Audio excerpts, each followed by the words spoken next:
جو خلق سے پیش آتے ہیں وہ فیض رساں ہیں، ہے شاخ ثمردار میں گل پہلے ثمر سے، یوں مقصد حیات و معانی تلاش کر، تفسیر کن میں اپنی کہانی تلاش کر، جی ایک دن دے ہونا ہے جواب دے، ہوش کا پانی تلاش کر۔ آج ہم آپ کی ملاقات ایک ایسی شخصیت سے کروانے جا رہے ہیں جنہوں نے اپنی شاعری سے دلوں کو جیتا، الفاظ کو زندگی دی، مگر جب فالج نے ان کے جسم کو جکڑا تو ان کا قلم بھی رک گیا۔ کیونکہ جب فالج کا اٹیک ہوا تو ہمیں کسی دوست کی وساطت سے یہاں پتہ چلا کہ میرا شریف میں پیر نظام الدین صاحب ہیں۔ اما جی کو کیا ہوا ہے؟ 15 دن ہو گیا نا، دوائی لینے آیا تھا، بہت فرق ہے اچھا اچھا، الحمدللہ۔ ابھی 15 دن پہلے آئے تھے، دوائی لی ہے، ابھی فرق محسوس ہوا ہے؟ ماشاءاللہ، اللہ پاک مزید کامل شفا دے۔ مہربانی۔ کہاں سے تشریف لائیں؟ تلاگان کون؟ اچھا بڑیال سے۔ جی الحمدللہ، میری دادی اماں تھی، ان کو فالج ہوا تھا، میں ساتھ تھا۔ جب ہم اس کو لے کے آئے تو وہ چرپائی پہ تھی، مطلب ان کے ہاتھ وغیرہ کام نہیں کرتے تھے۔ ادھر الحمدللہ ہم نے دوائی لی اور وہ واپسی پہ بیٹھ کے گئے۔ اچھا، آپ کی دادی اماں کو فالج ہوا اور آپ یہاں لے کے آپ ساتھ تھے؟ جی ٹھیک ہے جی، تو جب دوائی دی حضرت نے؟ بعد وہ بیٹھ کے گئے اور خود بھی کھانا بھی خود کھاتے تھے، سب کو معاملات۔ اچھا ماشاءاللہ۔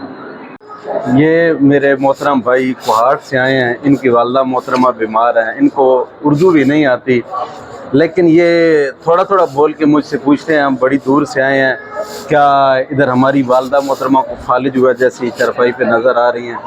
تو اتنی امید رکھ کے آئے ہیں اللہ کی ذات پہ، ہم ان کے لیے دعا گو ہیں۔ اگر ان کو اردو آتی ہوتی تو ہم ضرور آپ کی گپ شپ بھی کرواتے کہ آپ کیسے معراج شریف میں پہنچے، کیسے پتہ چلا۔ بہرحال ہم ان کے لیے دعا گو ہیں، ان کی والدہ محترمہ کے لیے بھی دعا گو ہیں، اللہ تعالیٰ ان کو کامل شفائے کاملہ عاجلہ عطا فرمائے۔ محترم کہاں سے آئے؟ کٹیڑا جب کوٹیڑا جدی سے۔ کیا مریض کا؟ فالج اٹیک اچھا فالج ہے، اللہ پاک صحت دے۔ تو کیسے آنا ہوا؟ یعنی کہ ایک آدمی پہلے کوئی مریض آپ کے یہاں سے صحت یاب ہوئی ہے پہلی دفعہ؟ ہوئے صحت یاب ہوئی ہیں؟ تو بسم اللہ الرحمن الرحیم۔ ناظرین، آج میں جس بابرکت مقام پہ موجود ہوں اس کو کہا جاتا ہے معراج شریف۔ یہاں کی دھرتی پہ ایک روحانی بزرگ حضرت خواجہ احمد میروی رحمۃ اللہ علیہ یہاں تشریف لائے اور لوگوں کو دین اسلام کے ساتھ ساتھ روحانی تربیت سے نوازا۔ اور صرف روحانی تربیت نہیں، یہاں بلکہ ایک موذی بیماری جس کو فالج کہا جاتا ہے، اور الحمدللہ ثم الحمدللہ جو یہاں پر آتا ہے اللہ تعالیٰ کے فضل و کرم سے وہ صحت یاب ہوتا ہے۔ اور یہاں خواجہ احمد میروی رحمۃ اللہ علیہ کے سلسلے کے ایک عظیم فرد جن کو خواجہ نظام الدین کہا جاتا ہے، آج ہم آپ سے ان کی ملاقات کروائیں گے، جو کہ بڑی دور دراز سے فالج کے مریض یہاں تشریف لاتے ہیں اور الحمدللہ صحت یاب ہو کے جاتے ہیں۔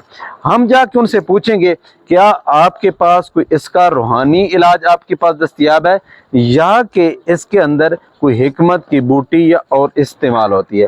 آئیے ناظرین، بڑے دلچسپ سوالات ہوں گے اور جن کو لوگوں کو انتظار تھا ہم آپ سنیں گے، اس کے بعد ہم آپ کو اس حقائق کے بارے میں آگاہ کریں گے اور آپ کو بتائیں گے کہ آپ کس طریقہ سے اس لوکیشن پر پہنچ سکتے ہیں اور اس لوکیشن پر آپ آ کے یہاں پہ علاج کروا سکتے ہیں۔ آج ہم آپ کی ملاقات ایک ایسی شخصیت سے کروانے جا رہے ہیں جنہوں نے اپنی شاعری سے دلوں کو جیتا، الفاظ کو زندگی دی، مگر جب فالج نے ان کے جسم کو جکڑا تو ان کا قلم بھی رک گیا، خواب بکھر گئے اور امیدیں کمزور پڑ گئی۔ یہ ہیں یسین ثاقب بلوچ، جو 4 کتابوں کے مصنف، جن کی تحریریں روشنی کا مینار تھیں، مگر وہ خود تاریکی میں چلے گئے۔ مگر قدرت کو کچھ اور ہی منظور تھا۔ وہ علاج کے لیے تلاش میں معراج شریف پہنچے، جہاں خواجہ نظام الدین میروی صاحب کے ہاتھوں اللہ نے ان کے لیے شفا مقدر کر دی۔ یہ وہی جگہ ہے جہاں بے شمار مریض صحت یاب ہوئے، جہاں لاچاروں کو سہارا ملا اور جہاں یسین ثاقب بلوچ کی زندگی نے ایک نیا موڑ لیا۔ اور آج ہم آپ کو براہ راست ان سے ملواتے ہیں ان کی زبان سے سنتے ہیں وہ درد بھری کہانی جو امید، صبر اور حوصلے کی ایک مثال بن چکی ہے۔ یہ صرف ایک ملاقات نہیں بلکہ ایک سبق ہے کہ زندگی کی مشکلات کتنی ہی بڑی کیوں نہ ہو، اللہ کی رحمت ہر تاریکی کو روشنی میں بدل سکتی ہے۔ تو آئیے سنتے ہیں یاسین ثاقب بلوچ کی زبانی ان کی کہانی، ایک شاعر، ایک مصنف اور ایک حوصلہ مند انسان کی زبانی۔ یہ میرے ابو جی ہیں، گولڈ میڈلسٹ شاعر ہیں، الحمدللہ یاسین ثاقب بلوچ صاحب۔ بڑا اللہ کا احسان ہوا ہے ڈاکٹر صاحب بہت یاسین ثاقب بلوچ صاحب ہیں اور کافی کتب کے مصنف ہیں اور کافی ان کے شاگرد ہیں، انٹرنیشنل لیول کے شاعر ہیں۔ تو ابھی ان کا ایک نیا نعتوں کا مجموعہ عقیدت فل سرے کے کلام ہے، وہ منظر عام پر آ رہا ہے۔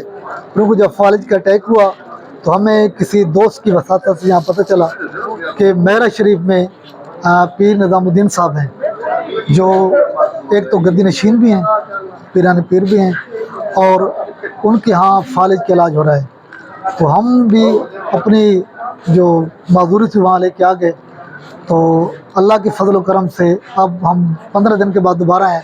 جب پہلے آئے تھے تو کنڈیشن یہ تھی کہ بہت ہی مشکل سے ان کو اٹھا کے بٹھاتے تھے، اب تو ماشاءاللہ ان کا جو ہاتھ ہے وہ ہم پراپر طور پہ کام کرنا شروع ہو گیا ہے اور بیٹھ سکتے ہیں۔ اللہ آپ کو سلامت رکھے۔ آپ کے ساتھ یہ کیا حادثہ پیش آیا ہے؟ سر بات یہ ہے کہ شوگر تھوڑی سی آئی ہوئی ہے، پہلے تو مجھے پتہ نہیں چلا۔ اصل میں بات یہ ہے کہ میری کتاب آ رہی ہے عقیدت فل سرے کی نعتوں کی، تو اس میں جو حوالہ جات تھے نا قرآن پاک کے، احادیث کے، تو وہ تقریباً 15 دن لگا رہا انہیں، رات دن۔ تو اس وجہ سے پھر ذہنی طور پہ شاید کچھ وہ شوگر بڑھ گئی، تو الحمدللہ بس نہیں، فالج کس سائڈ پہ ہوا فالج؟ یہ میرا لیفٹ سائڈ پہ ہے سر۔ اچھا، لیکن الحمدللہ اب یہ میری یہ ٹانگ وغیرہ یہ اب حرکت کرتے ہیں۔ اب جب پہلے آپ کو جیسے فالج ہوا آپ یہاں پہ آئے تو اس وقت یہ کام نہیں کر رہی تھی؟ نہیں سر، یہ تو اب بھاری اتنا بوجھ تھا، اب یہ بوجھ نہیں ہے، یہ ہلکا سا جب اٹھا رہا ہوں۔ اچھا، ایسے پتہ چلتا تھا کہ کوئی وہ 20 من کا بوجھ اس میں ہے۔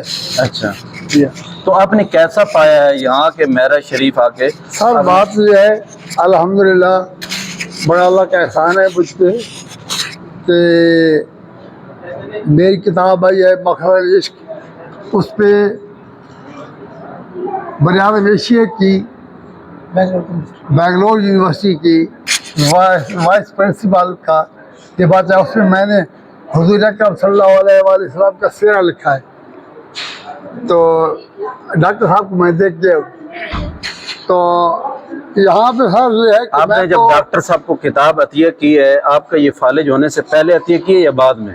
یہ بعد میں ادھر آیا تو میں لے کے آیا، اچھا، کیونکہ میرا عقیدہ تھا کہ یہ مجھے دم کرے گا تو میں ٹھیک ہو جاؤں گا۔ بس خیر دم تو جو ہوتا ہے وہ یہ وسیلہ ایک ہوتا ہے اللہ کی ذات، ٹھیک ہے نا۔ اچھا، آپ نے خواجہ صاحب کو کیسے پایا جب آپ آئے؟ اتنے مریض ہوتے ہیں۔ سر بات یہ ہے کہ یہاں پہ سب سے بہتر جو میں نے پایا ہے وہ اخلاقیات ہیں اور ایک انسانیت کا جو ہے نا، یہاں پہ میں نے اتنا وہ جیسے کہ حسن سلوک ہے نا، سیرت نبوی ہے، اسی طرح دیکھا۔ کسی عورت کو یہ نہیں کہا، کسی چاہے بچہ بھی کھڑا ہے تو اس کو یہ نہیں کہا کہ ادھر کیوں کھڑے ہو۔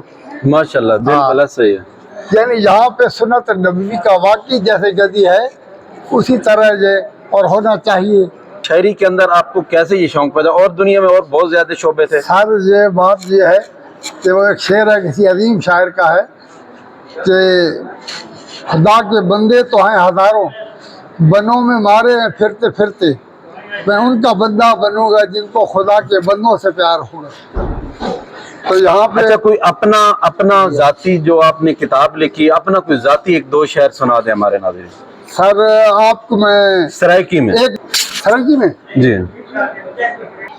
لفظیں دی خیرات خدایا دے میں کو، آخر کا ایک نعت خدایا دے میں کو، نعت سناما ون کے روزہ ایک دستے، ایسے بھی تیرا